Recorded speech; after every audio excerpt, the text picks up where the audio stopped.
In this episode, I'm going to show you 4 different ways to share data between Angular components. Parent to child via the input decorator. When you declare a variable with the input decorator in the child component, it allows that variable to be received from the parent component template. In this case, we define a message variable in the parent, then use square brackets to pass the data to the child. Now the child component can display the data in its own template.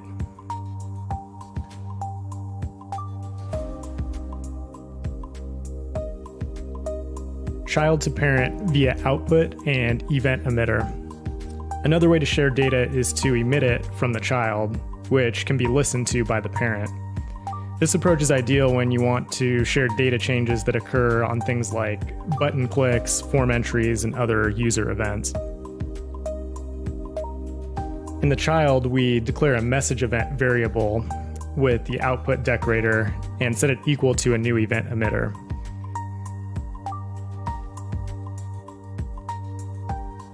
Then we create a function named sendMessage that calls emit on this event with the message we want to send.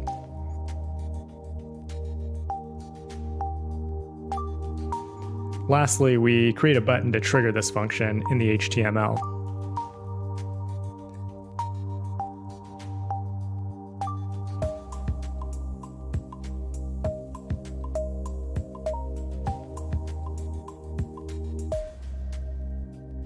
In the parent, we create a function to receive the message and set it equal to the message variable.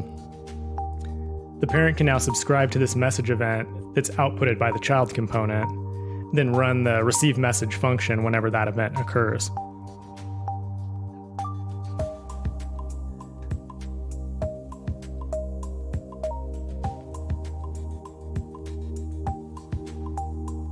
Child to parent via viewChild. ViewChild allows one component to be injected into another, giving the parent access to all of its attributes and functions. One caveat, however, is that the child won't be available until after the view is fully initialized. This means we need to implement the after view init lifecycle hook to receive the data from the child.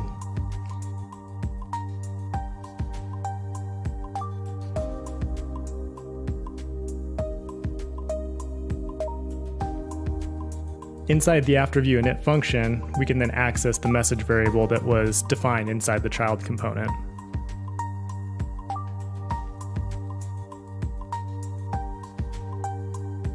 Share data between any unrelated components.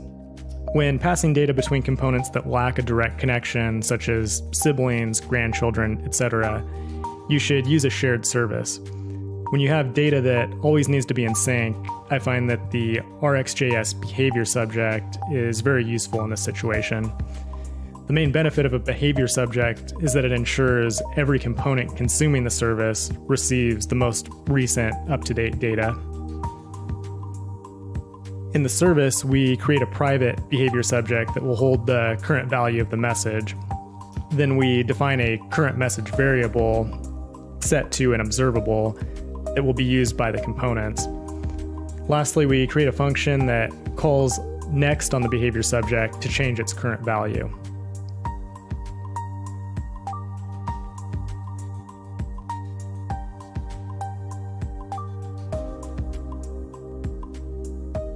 The parent, child, and sibling components all receive the same treatment.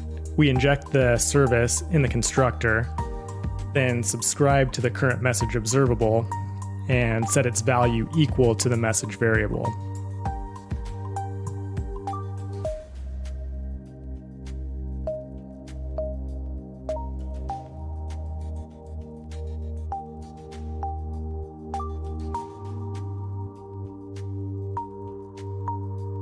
Now we can create a function in any one of these components that changes the value of the message.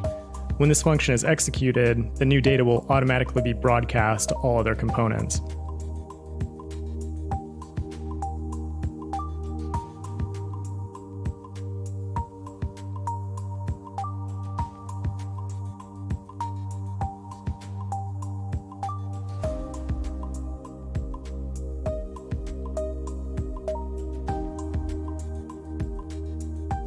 That's it for data sharing. See you next time.